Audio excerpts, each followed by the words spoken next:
I fucking love that intro every time. I'll use the F word in the first 2 minutes. We're in trouble. Um, yeah, you're not supposed to do that. Sorry. Should we play that video that we just watched? Mhm. If we play it in the first 2 minutes, Oh gosh. if we No. get F word in 200 times at least. Anyway, nobody knows what we're talking about. No, they don't. They don't. All We're right. giving them time to get into the room and relax and get all Well, cozy. me and Jess are carrying on a conversation we were having prior. Anyway, what's up, Kelly? What's up, everybody else? This is Spoiled Ham. We're gonna have some fun at AIG's expense today.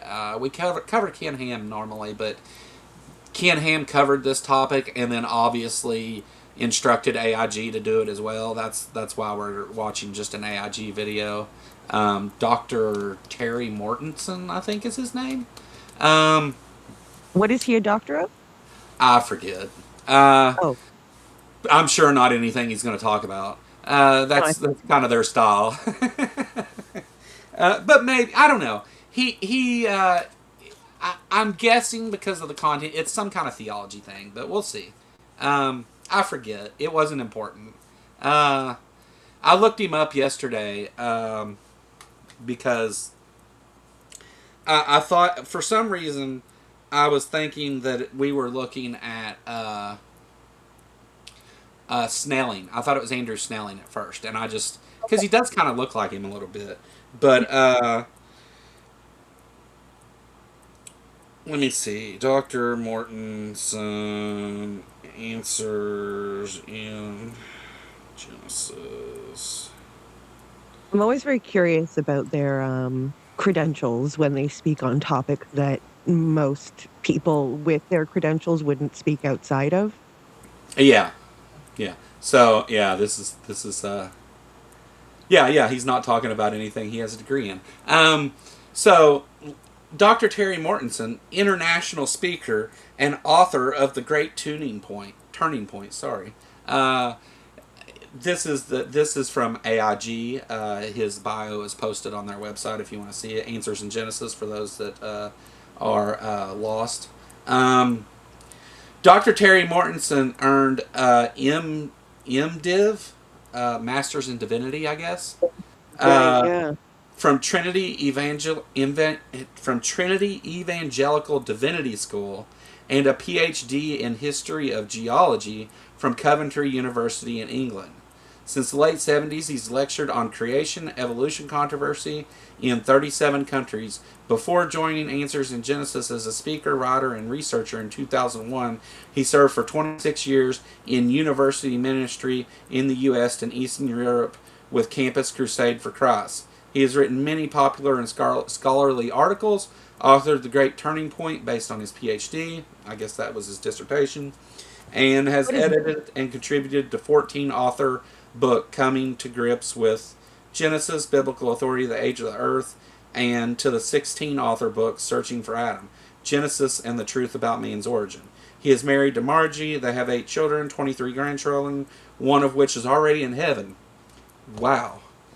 What a way to like somebody had a death in the family, so you say they're in heaven. That's kind of fucked up, I think. But what is Covington? Is it not like an accredited place? let's Basically, see. I'm I'm not curious. familiar with that either. Let's see. Yeah, Coventry University in England. Uh, Covington. Coventry is the name. Oh, oh, the college is Covington. I see.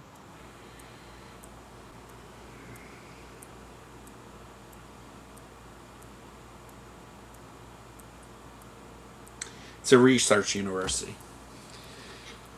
Okay, okay. I like to know this going in, and I appreciate you looking it up for me. So, I don't think he talks about geology at all in this. Yeah, like fossil layers and stuff like that. Anything like that? I don't think so. I didn't watch all of it because I try not to. Like, whenever I find something for us to look at, I'm like, usually within the first couple minutes, because it has to start out with some kind of wild claim to get it kicked off, or it's not going to be interesting anyway. So if it doesn't grab me in the first couple minutes and outrage me, then I'm just like, fuck it, I don't want that. Like, Yeah. but so uh, I do. So some of my favorite things are the ones where they talk about geology and paleontology and radio dating and radiometric dating and all that stuff. Like radiometric dating is a big one for me because I did a big deep dive on that over Standing for Truth and had to learn a bunch of stuff I didn't know. And here recently I've had to do the same thing with ERVs and learn a bunch of shit I didn't know. And I don't know much if about I learn that. one more thing, I'm going to forget my child's name. So yeah. So anyway, what's up, Kelly and Joe and local admin? I'm glad you guys are here. Anybody else that's out there watching from anywhere? There's a membership thing in the chat. That's from the last stream. I don't know why it does that sometimes, but Kelly became a member. Um, anyway, real quick, and we're gonna jump right into this. I'm not gonna spend a bunch of time rambling today. Um, The art protest is July 12th at noon in Williamstown, Kentucky. I don't know if that's what this is. No, that's not it. Maybe that was it. That was a card. No, is that all I have is cards? If you Maybe. donate to the art protest, you can get some of these cards. I just tried to call this guy right before the stream, and he wasn't He in. So was not at work today, though. there it is. There. You can go to arcresistance.com to find out more information. Hey Jess, is the link to the donation thing in the website? Do you know No, off the top of your head? it is not so Okay. far. Okay. If you want to give me like after our stream here, if you want to give me like a list of the things that you need on the website updated, I can do that later Okay. today. Well, see, I did. I went on Maya's channel the other day and was talking about it was the community Q&A thing with her and AJ, and she was like, "Oh, do you have a link to the donation thing?" And I didn't have it ready. She had the website up, and I was like, "Oh, I don't know if it's on the website or not." And so I haven't. I looked at it whenever it first went up, but I haven't really been there, since because Yeah. it's just I need to put not some contact stuff in there as well in case anyone wants to yell at us. right. Arcresistance.com. Go check that out for more information. I hope to see lots and lots of people at the art protest. Um, if you're wanting to come and you're worried about paying for lodging or something like that, get a hold of me because I think we still have a couple beds that nobody's even using that I'll just give away. Uh, and you'll be staying in the house with a bunch of fucking super cool people. Like, No Illusions will be there. Godless Granny will be there. Uh, I'll be there. Lil and Seth will be there. I mean, you'll be staying in the house with a hell of a crew of people.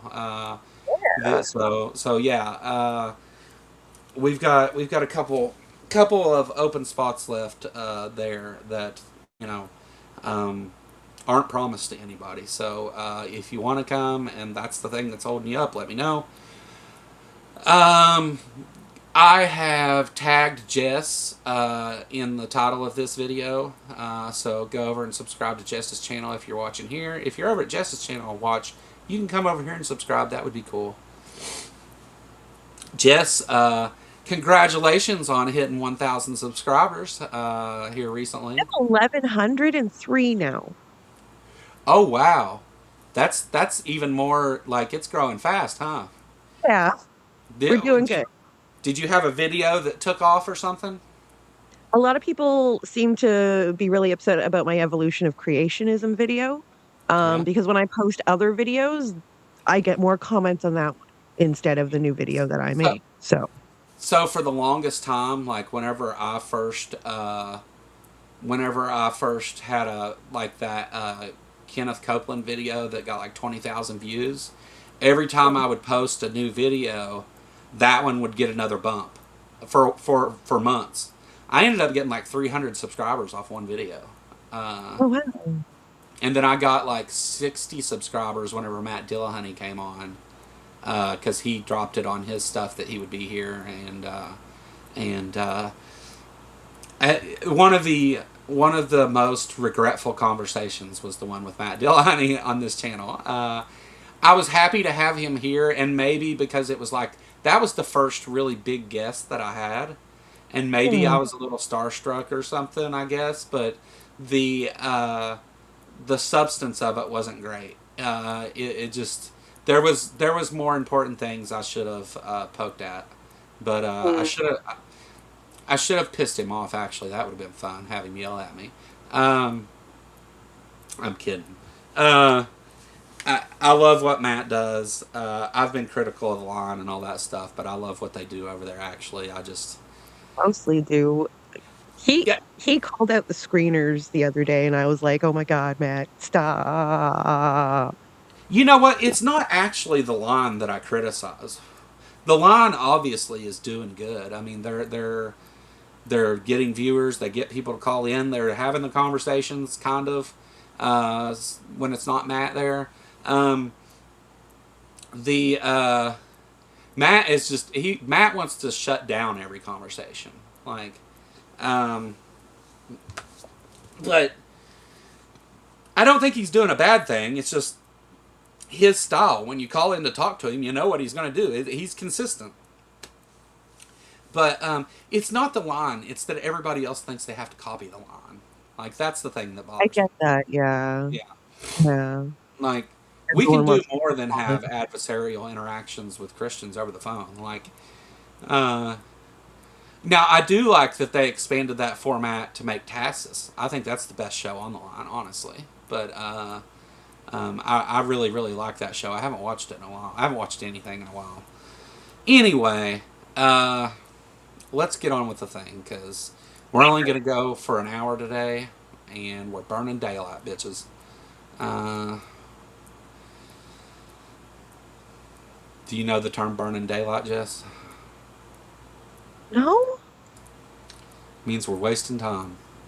Okay, that's the general gist of what I thought, but I didn't want to embarrass myself. But here we are. uh, is this the right video? Oh, damn. They look comfy. Yeah, this is it. That's Dr. Terry Mortensen. Okay, okay. Okay. All right. Real quick, this is a video that's on AIG's channel. I didn't post the link here. It's it's a recent video. These Christian thinkers are wrong, or something like that is the title of it. I'll post the link after the show in the description if you want it. They go through a list of 10 things. We covered number 3 Monday, so I'll refer back to that when we get there, but let's just go ahead and start. You ready, Jess? Yes, I'm ready. Cool beans. Let's go. Clear your mind, because it'll hurt if you don't. You could interpret the Bible as indicating that the earth is young, but do you have to? The first chapter of Genesis is more poetical. Are Dr. Lennox and Dr. Collins unintentionally undermining the very Bible they defend and the gospel they believe? The description of the flood, I think, uses some hyperbole. What does the Bible say about the age of the earth? Nothing whatsoever. So why fight about it, folks? Today, we're going to test their claims, line by line, against Scripture. Dr. John Lennox is a brilliant... All right. So this is the same thing Ken Ham did in our last video, and he's clearly instructed his goons to make a video doing the same thing, where it's attacking anybody who teaches Christianity or is a voice in Christianity, apologetics, who teaches it not in the young Earth creationist, biblical literalist, at least on creationism, style that Ken Ham holds. So, yeah. It's so weird to see, like, Christians fighting amongst each other. I thought only atheists did that. Oh, I mean, there's what 40,000 denominations of Christianity that all believe slightly different things about different portions of the Bible, the books of the Bible, the history of Jesus, and Yeah, all of well, these. if you go into any one of those churches or you talk to any one of them individually, they'll tell you all the others are going to burn in hell. Uh, Yes. but whenever it comes to a public face, they don't. They generally won't speak out against each other. Sometimes they do, obviously. I mean, nothing's absolute, but they, because a lot of Christians will tell you that Mormons aren't Christians, Catholics aren't Christians, but then whenever they go to talk publicly, Christianity is the largest religion in the world. But if you take out Mormons and Catholics, it's like number 4. Right? Uh, yeah, so they use it when it's convenient.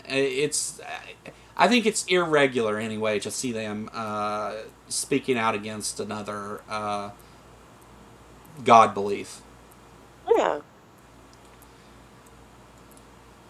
Emeritus Professor of Mathematics at Oxford University and an evangelical Christian with a delightful Northern Irish accent. It's information of an exceedingly complex linguistic kind.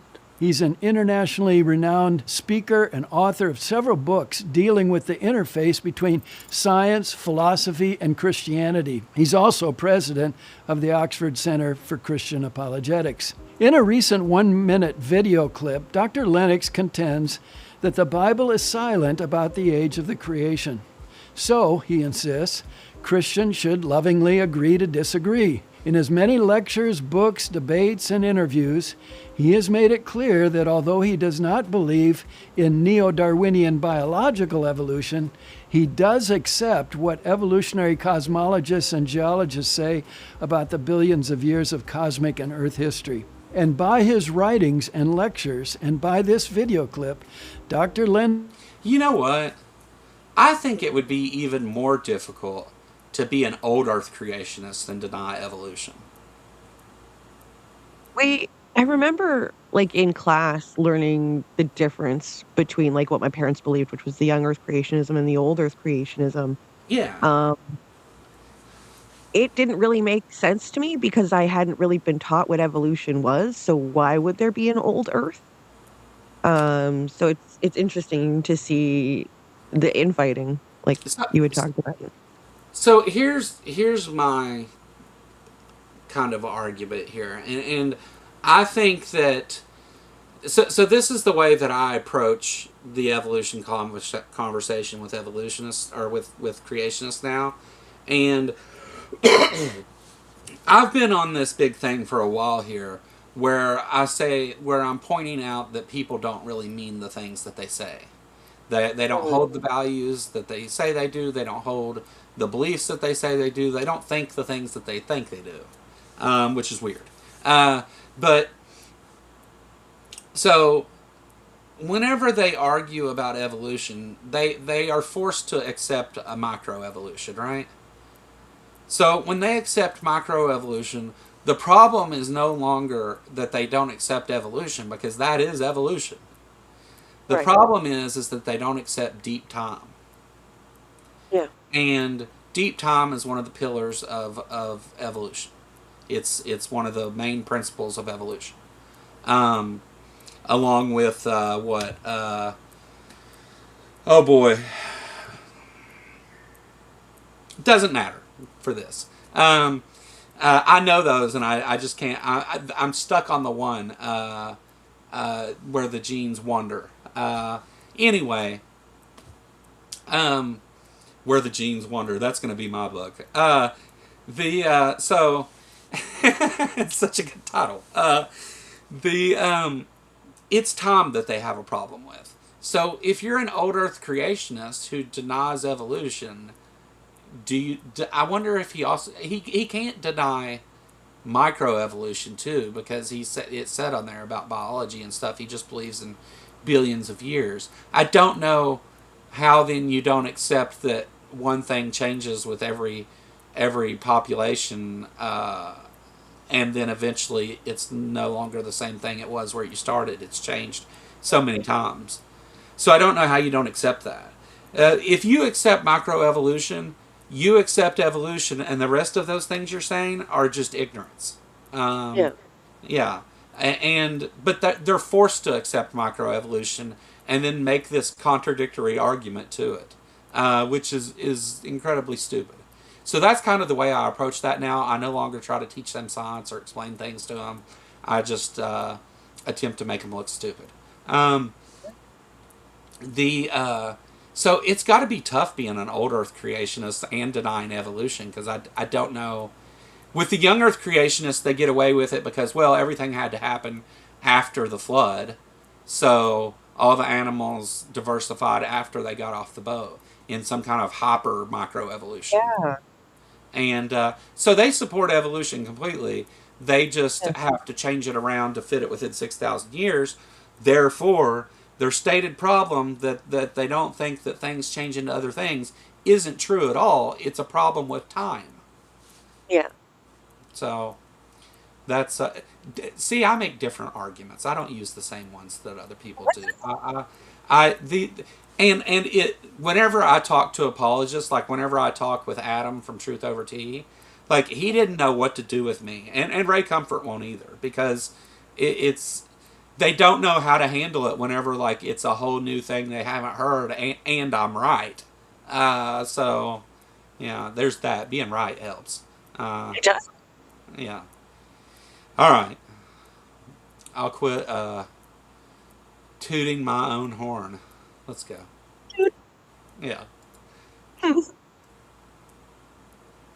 Lennox is strongly encouraging Christians to accept those billions of years as fact. I respectfully disagree with Dr. Lennox's reasoning expressed in this 1-minute video clip.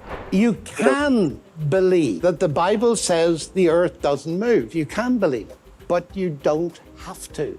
You can believe that the earth is young and the universe is young. Then the age of the earth and the universe, starting from the Bible, is 6,000 years. But you don't have to, because the Bible doesn't claim it.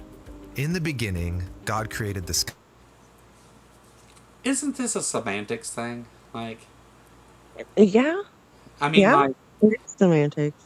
this is like how Howard Lutnick went in front of Congress and he had got caught lying by saying, I didn't have anything else to do with Jeffrey Epstein, and then they catch him on it, and he says, well, because that wasn't I, it was we. I had my kids with me, so that doesn't.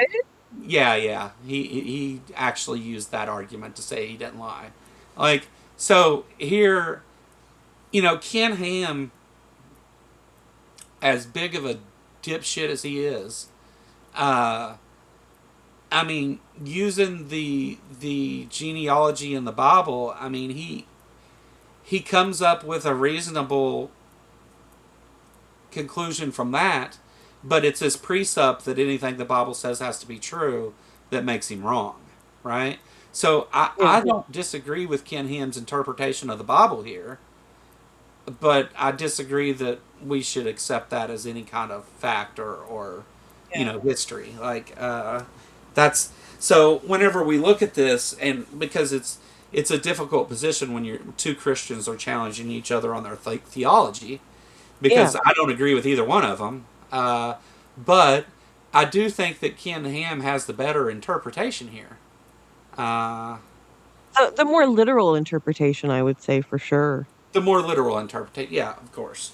I think that whenever Lennox says that the Bible doesn't claim that, I think it does. Yeah. Yeah, he says you can think that the earth stands still, but you don't have to. Well, what you're saying is you don't have to believe what the Bible says. Yeah. Because the Bible does say that. Well, not explicitly. It describes it that way. Yeah. And then there's so many of the different denominations. The Baraminology is different. What about the guy that wrote down all of the numerology thing? Not numerology, but hopefully you get what I mean. For the Bible, that lined up like, these people lived until they were 900, so we have to calculate that with that. Were there not multiple people who did that? Yeah, there's been different. So usually, young Earth creationism isn't even defined as 6,000 years. It's defined as less than 10,000 years, Less than 10. because yeah, Okay. because there's different numbers that they came up with. There's also there's like some problems with. Okay, so the way, and I guess I should have asked Kip about this too Monday when I had him here, but my understanding, I'll put it that way. I'm not an expert in Hebrew or anything like that. I can't speak it. I don't know it. I have on many occasions, whenever I'm preparing to have a conversation with an apologist, I will go back and look at particular verses that they're mentioning, and look at the original Hebrew and how it was translated in order to better understand what those verses mean. And so here's what I get from the whole list of the begots, right? Because that's what he's talking about. This one begot that one, and this one begot that one. Okay. And because of some historical markers for some of the people that did exist in that list, um, that certain ones had to live to a certain age in order to have begot the other one, right? Right. Um, you bet $5 on Ray. Okay, get it ready, Big John. You finally got that $5 you've been looking for. So get it ready. The because I guarantee you, Ray Comfort doesn't know what to do with me. I can promise you. I have already spent 20 hours preparing for this conversation. Oh, wow. And I don't do that. I already know everything he's going to say, every word. Now, I can probably do it in his accent too, but I'm not going to today. Love it. So, what I get from that is that it doesn't necessarily mean directly. It's just that this person is an ancestor of this one. Like, you can begot someone and skip a couple generations. Like, you can say, it's the same as saying, like, I begot my grandkids, right? Like, Yeah.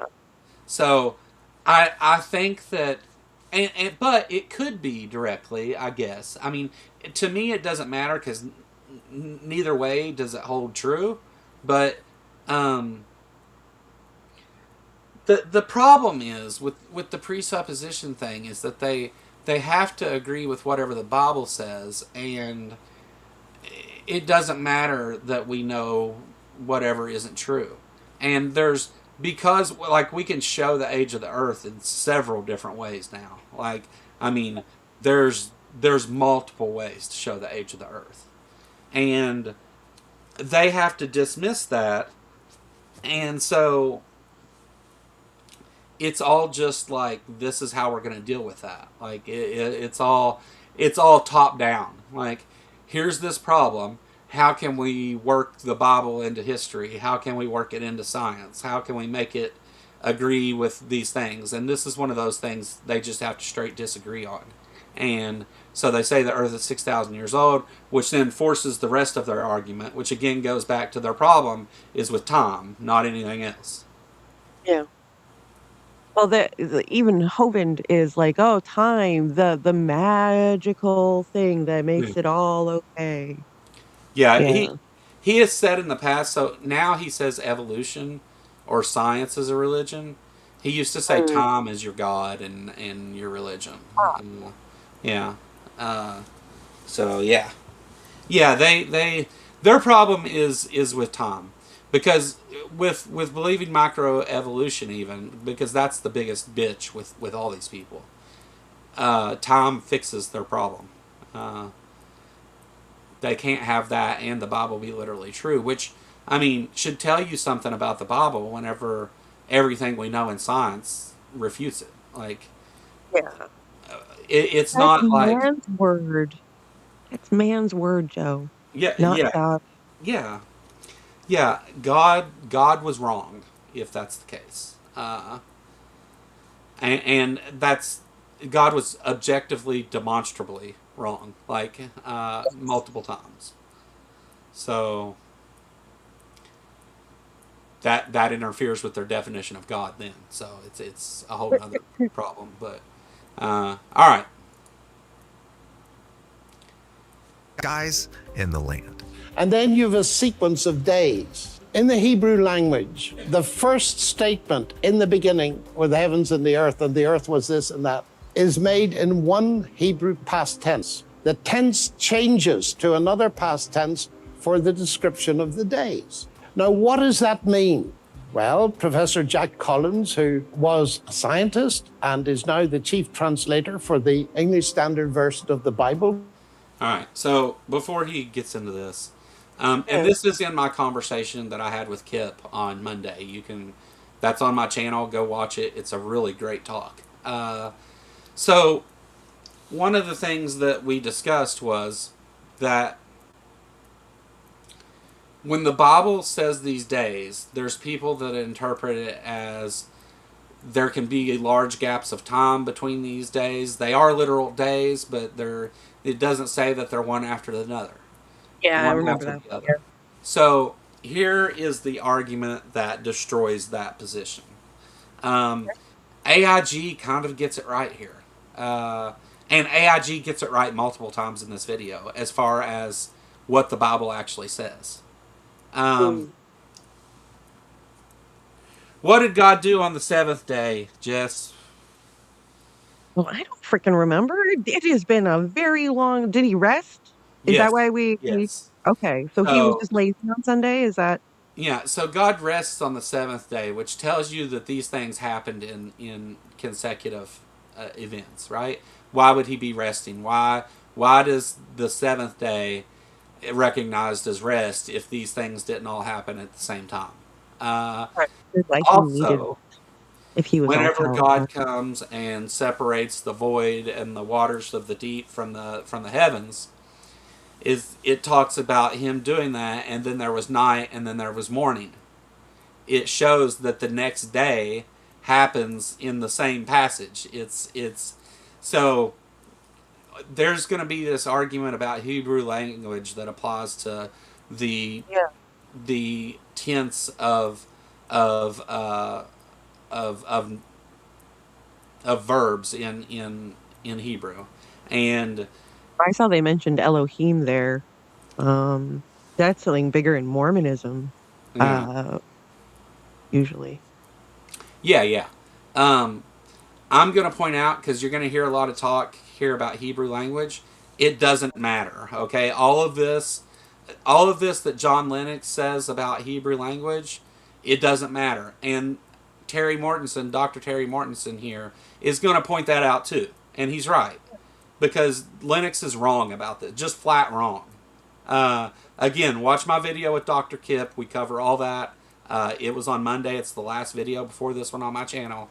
And you can see where I talked to a Dead Sea Scrolls scholar and Hebrew teacher that Lennox is wrong.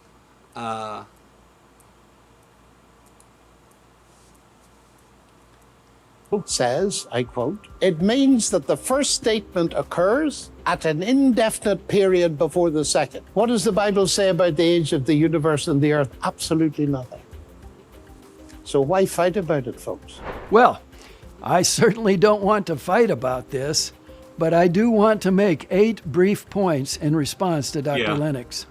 First, Dr. Lennox's comment about the movement of the Earth is a misleading distraction. The Bible gives no description of the solar system. All the very few solitary Bible verses stating that the Earth does not move are in poetic text. What? Or it's just a Christian diss track. I feel like I should put like rhythm behind it or something. Yeah, because yeah. it's just like, no, you can't believe slightly different than me. We must believe this thing that I believe. Here's the funny thing about this point too. He does exactly what John Lennox does. The thing he's arguing against is what he's doing here. He goes and decides this part's poetic because it doesn't fit. So, and Lennox is saying that about the other part. And he's like, no, you can't say that about this. But he's saying it now, that this part is poetic.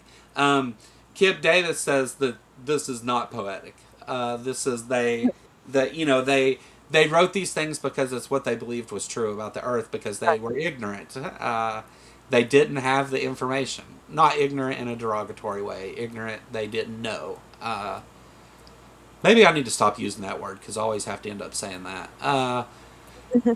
Because I always feel like I'm like calling people stupid or something, and I'm definitely not.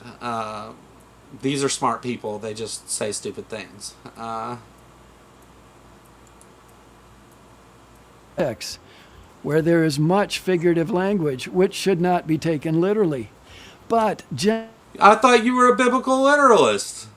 Which should not be taken literally when referencing the Bible from a biblical literalist. Okay. Yeah. So here is my major philosophy that I use in all conversations about the Bible. You have decided that some parts of this are to be taken literally, and some parts of it are to be taken figuratively. How did you decide that your interpretation is better than some other interpretation, and what methodology did you use to arrive at that conclusion? That is the question that I have for every single apologist that wants to talk about the Bible. Yeah. And to date, none of them have even attempted to answer that question. Okay, this isn't related to anything, but do you think he knows he's dressed like a lesbian? I'm not going to comment on that. Yeah, Jess is trying to get me in trouble. Sorry, Joe. If a group of lesbians show up at my house angry now, Jess, I'll be right there. Okay. Oh boy. Definitely on your side here, Joe. Definitely on your side here. I'm not fighting angry lesbians today. All right. Genesis 1 to 11 is not poetry. It is a detailed historical narrative, and combined with other historical texts, it gives us clear information to determine reasonably accurately when and how God created the earth and indeed the universe and everything in it. These chapters should be... Hold on. What other historical texts confirm? He just said this along with other historical texts. Does he mean the flood other itself? historical texts confirm the Bible on creationism? Epic of Gilgamesh. No. So the closest thing I can think of is the Epic of Gilgamesh and like Mesopotamian stories that the Christians or the Jews later adapted into the stories that are the Bible. Like, so that's the only thing. But those don't confirm the age of the earth the Bible states. Those confirm that earth is much, much older. Yeah. And they're obviously mythology. When we talk about, and Kip and I talked about Enki and things like that as well. So there's several other stories that arise out of the area at the time that describe the beginning, and with the man and the woman and a tree. In one of them, the tree is the root of all evil, right? Like the roots of the tree are the evil spreading, and they have to destroy it. But by destroying it, that causes the fall. That is like but they have to, because whenever they sinned, I guess what's later called sin, it causes this chain of events, right? So he just throws out other historical texts that confirm it. I don't know of any like that are historical, right? Yeah. What do we say? Citation needed? Yeah. Citation needed. Rectally sourced information. Rectally sourced. I like how he just threw that in there. Just was just going to drop it and go on. Yeah, all these other books confirm what I'm saying. All right, let's go on to the next thing. What are those other books? All right. be treated as straightforward literal history, just as we should treat the narrative texts of Exodus, Joshua, Luke, Acts, and other historical passages in the Bible. Okay. What methodology did you use to determine that we should consider those historical texts? You just said in your previous point that it was poetic and not literal. Yes. It doesn't make sense for me, Joe. No, it never does. I mean, like, this is... See, you and I grew up with this stuff, right? And so, one of the reasons... These things... Like, we found these things weird when we were kids, too, right? Like, there's, like... That doesn't make sense. Like, okay, I mean, I get that's the explanation, but it doesn't make any sense. I guess magic. Like, the... Sorry, it got to the point of like Satan's hiding the dinosaur bones in the earth to make you follow man's word and not God's word. My church taught that too. Yeah, okay, cool. That they what I would call the trickster god, that, you know, but they say it's Satan, right? So Right. But it's literally poetic. Yeah, I like that. I like that. That's a great comment. It's literally poetic. All right. He contradicted himself there, right? Like he yeah.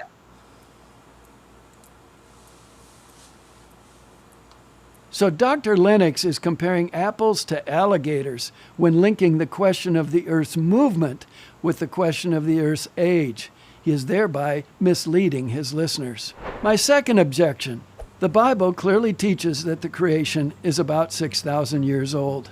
Dr. Lennox says that the Bible does not claim the universe is 6,000 years old. Of course, it does not say 6,000 years in Genesis 1, verse 1. In fact, nowhere does the Bible say... So does it or doesn't it? For 6,000? He just said that it does, and then he said, well, it doesn't actually say it. And I know he's going to get... I'm curious what's coming up on the scroll, though. Yeah. Maybe he was supposed to reveal everything. I know he's going to make the point of, like, we can infer it from this, but, like he said... I mean, he opens with, well, you know, the Bible clearly says that the earth is 6,000 years old. Dr. Lennox says that it's not. The Bible doesn't actually say that the earth is 6,000 years old. Like, he just... I mean, like... Am I wrong here? We're not wrong. Okay. You were not wrong. He is constantly contradicting himself. Yeah. The earth is 6,000 years old, which, if it did, it would be wrong the year after it was written. Nor does the Bible say... Okay. So, it doesn't literally say 6,000 years because it would be wrong the year after it was written. Well, no fucking shit. Like, of course, it wouldn't say the earth is 6,000 years old. It would say the earth was created at this time. You know, this... It doesn't work backwards. Yeah, or you could mention anywhere else throughout the rest of the Bible, especially Revelation, and say that, you know, like the Bible was created 2,000, or the earth was created 2,000 years, 4,000 years before Jesus, or whatever. Like, there's plenty of opportunity for them to point to a time, and it's never done. People are mentioned, and they try to use those people to make a time, but again, there's a problem with the translation there, I think. I don't think it necessarily... I think descendant isn't the same as next generation. I think descendant can be multiple generations. No, next generation had Drake in it. Yeah. If anyone gets that joke, I love you.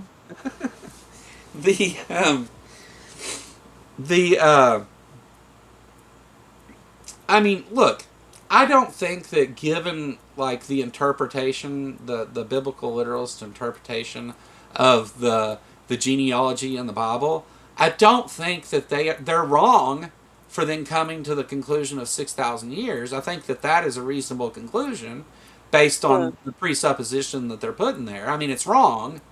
Yeah. Like, we know it's wrong. Like, and again, there's like, it's demonstrably wrong in several different ways. Like, there's several different methods you can use to show the age of the Earth, from radiometric dating and what we understand now about the formation of the solar system, and like shit. What else can you use? You can use I mean, maybe not get the exact age of the Earth, but we can date some living things to being older than the 6,000 years.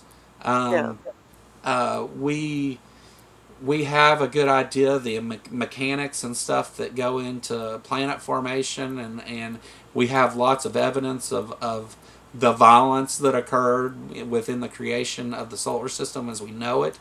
Creation's the wrong word. The forming of the solar system as we know it. And so, I mean, you can look at anything around you and figure out that the Earth is older than 6,000 years.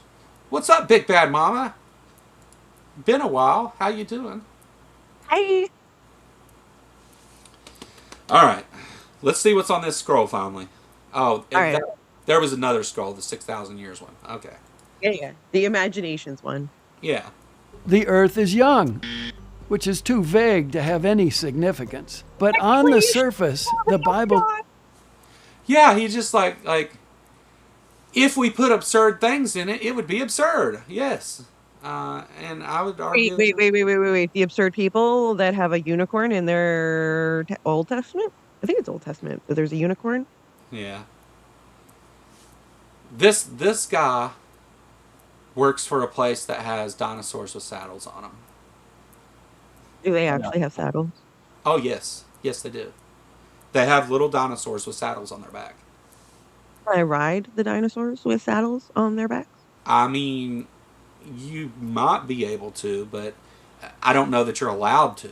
I was like, maybe I could be convinced to go this year if I get to ride a dinosaur with a saddle. You would have to jump a barrier to do it. But if you get that picture, I will... Like I should wear like a hat of some sort. If you can get some TKA merch on, and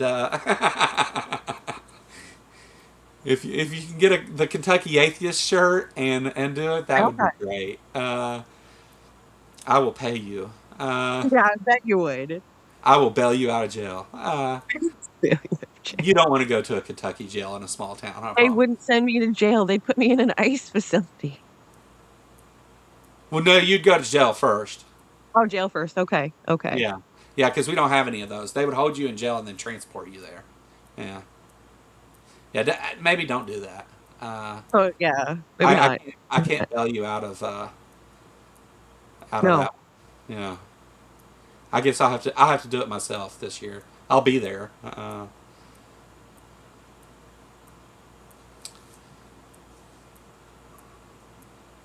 You know, What? I don't mind being arrested. Like, I've been arrested like 25 times. Oh man.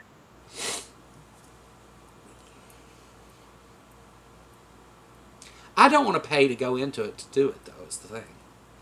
Like, if I can get a free pass to go in, I would totally do it. Yeah. Yeah, like if they were doing like a tour for some of the atheists or something like that, it might be. But I mean, and it's also very expensive. Yeah. It's not a cheap museum experience when there's other museums that are free. Yeah. To go to in Kentucky. But I would go jump on the dinosaur's back and get two middle fingers up and right and pose for the picture. I think that would be a good one. I may have to look into that. Dressed like Jesus. Oh my God. That would be so great, wouldn't it? It would. Get the Jesus gown that Dr. Trump wore. With the red. Yeah. All right. Right, go with Buddy Jesus. Yeah. Oh boy. I'm going to get myself in trouble.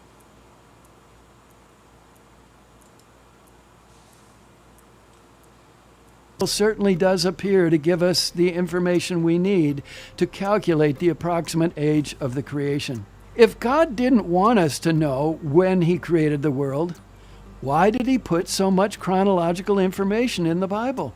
Why did he say in Genesis 1, for example, that he created in 6 days? And he indicated they were normal, literal, 24-hour days. So this is actually the point I was making. Like, it does say that. Like, Yeah, no, you're right. when they try to insert that there's all this time between the days, right here it points out there isn't. Like, chronologically, that's not true. God saw everything that he made, and behold, it was very good, and there was evening, and there was morning. That means the next day started. And then they talk about the creation on the next day, and then at the end of those 6 days, on the 7th day, God rests. I mean, he's right about this. Like, Yeah. as to what it says. Now, again, he has shifted back and forth with a literal interpretation and a figurative interpretation. So there's a problem there as far as, like, if you're thinking critically about what he said. But it does say that. And John Lennox and this guy that wrote this book, which Kip says is there's a guy with a similar name that does a lot of really good stuff. But the guy that Lennox points to in this, I forget his name. It'll be on here in a second. They said everybody laughs at him, that he says silly things. What's up, Maya Atkinson? Good to see you. Hey, Maya, I want to apologize. My appearance on the show the other day, I was kind of goofing off and acting silly, and I mean, I gave serious answers about things that required it, I think, but I was just like, I had been up for days and was just feeling kind of goofy, and so yeah, that's what you got, and sorry if it wasn't great. What's up, Ember? Good to see you. I'm glad you're here. I caught some of your show earlier, Ember. So I never went and looked at like vertical live streams on my phone. Like, I just never went and checked it out. And I went and dropped a couple of GIFs on Ember's channel. And I like how that's done. That's pretty cool. I mean, it's like TikTok, but like I like that. And maybe well, no, probably not. But I would say maybe I can try that sometime. But no, probably not going to do that. But yeah, I like that. That was cool, Amber. You know, those gifts, they didn't cost much money, but they were like, it's pretty cool to be able to do. You know, like for pins, you can leave something. So I hate vertical streams. Maya said, "Yeah, I've never really attempted it, and I don't think it would work." Like I mean, it's just not my style, I guess. For a shorter video, I guess I could do it. Like I don't know. I don't have a problem with it. I just don't plan on making that many more streams. So there's that. The things I have planned are kind of planned, and like then there's like you know, whatever. But anyway, let's go on. We ain't going to get into that right now. By numbering them and repeating the refrain, there was evening and there was morning. And by saying that the sun, moon, and stars were created so we could measure years and seasons and days. There are many ways in Hebrew that God could have indicated that he created over very long, indefinite periods of time. Or he could have borrowed similar indefinite time words from the Aramaic language, as he did in Nehemiah and Daniel. And if God did not want to tell us how to figure out the age of the creation, why did he give us chronological information in the unique genealogies of Genesis 5 and 11, which tell us it was about 2,000 years from Adam to Abraham? And why did God sprinkle chronological... Amber says, "I don't think you know how the gifts work, but thank you." Yeah, you're right. Like I said, that was the first one of those I even went to. I don't watch TikTok because I think it rots your brain. I make TikTok videos and put up, but I've never sat and watched TikTok videos. I just yeah. So you're right. I have no idea. I'm just the old guy that doesn't know what it. Oh look, buttons. Yeah. As a distraction, I heard in my head this guy saying something along the lines of, but there was supposed to be an earth-shattering kaboom. And so now I keep picturing our friend here as Marvin the Martian. That so why is the he I mean he spends a lot of time talking about Hebrew translation. Why is the geology guy giving us a conversation about Hebrew language? Like I don't know why AIG constantly does this. Like so because everything he says here is I mean it's directed at other Christians in this point, so that's kind of why we're looking at it. But like if I said, "Oh, Dr. Terry Mortensen who has a PhD and went to multiple colleges, he told us about, you know, the Hebrew language, and that's how we know." Like that's an appeal to authority, right? Like I don't know why they do this. But they always do. Like they'll have. I guess it's because, like, you'll have Georgia Purdom who has a biology degree, and understands evolution, and she has spoke about evolution some, but she'll come and speak about geology and history and this stuff. And you have the geology guy when there's all kinds of geological things for them to account for, who's talking to us about Hebrew translation and historical writings and history. Like, I don't really, I mean, you know, whatever. I guess he's educated, but like, it just, I think it takes away from the credibility to do that. Yeah. Especially when you have people on your staff who, I mean, I don't imagine he has any Hebrew or biblical scholars actually, because none of them would agree with him. And if they do, they're lying. If God didn't make light, then we couldn't read the Bible.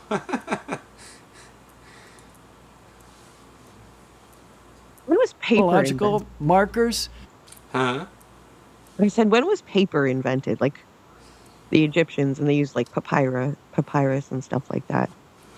So what did they write the Bible on before they invented paper? Well, now the Dead Sea Scrolls were written on papyrus.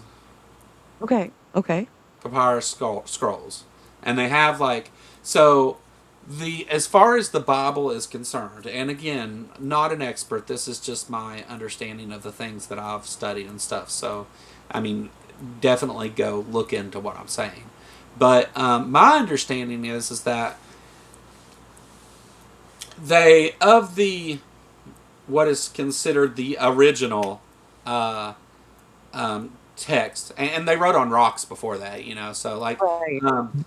what is considered like the original text, and I'm using big air quotes with that, they have just little fragments. They don't have like, they don't have enough to say that's for sure what those texts said, that the anonymous Greek writers that wrote the Bible as we know it didn't change a lot of things. Now, with the Old Testament, of course, it's a little bit different. Paper was invented in ancient China around 105 CE. The invention is traditionally credited to Kai Lun, an imperial court official who created the first fine sheets by mixing mashed mulberry bark and hemp. Well, that's cool. That's badass. Yeah, thanks, Maya.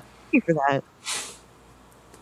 So, I mean, like, there's tiny fragments that they used, and then they're like, well, these anonymous writers, they used these original texts, but we don't have those. We have little fragments that don't really say that. So you don't know really that it was, because we know it changes every time it's written, and that applies to the New Testament. The Old Testament, we've got another problem.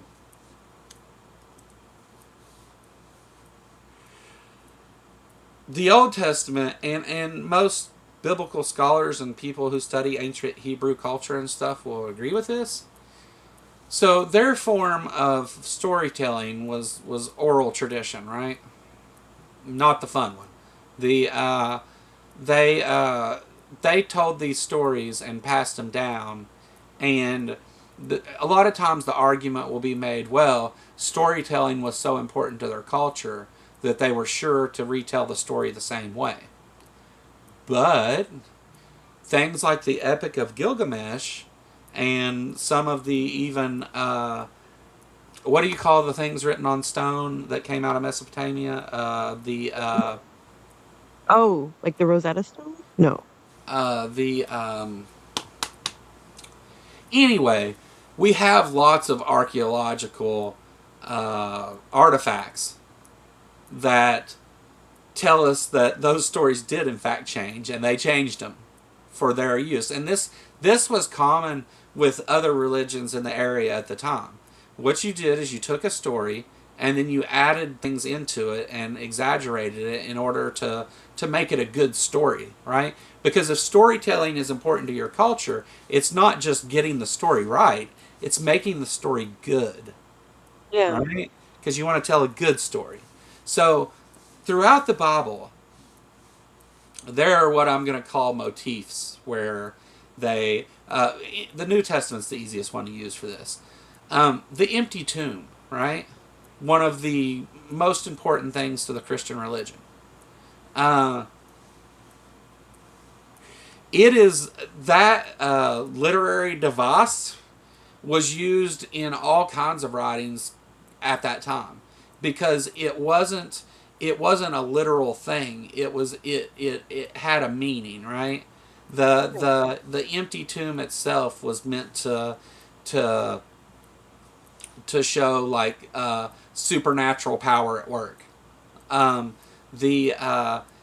They used this in other writings at the time, and you can, again, you can go check all this. I read about this at some point, and I'm sure I'm getting parts of it wrong. So go check for yourself. But there's to say that, like, then say that the Bible is like, oh, this is the ultimate one. Well, there's all these others, and it's written. They did adapt it from other things. Like, we know that. Yeah. I rambled on about it too long. Sorry. So we were supposed to stop in an hour today. We didn't even make it to number 3, which is the one Kip and I covered. It's the next.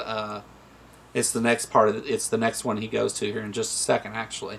But go and watch my video for Monday with Dr. Kip, where we talk about the tense of the verbs in Hebrew, and I have to give it to AIG. They got it right again on number 3.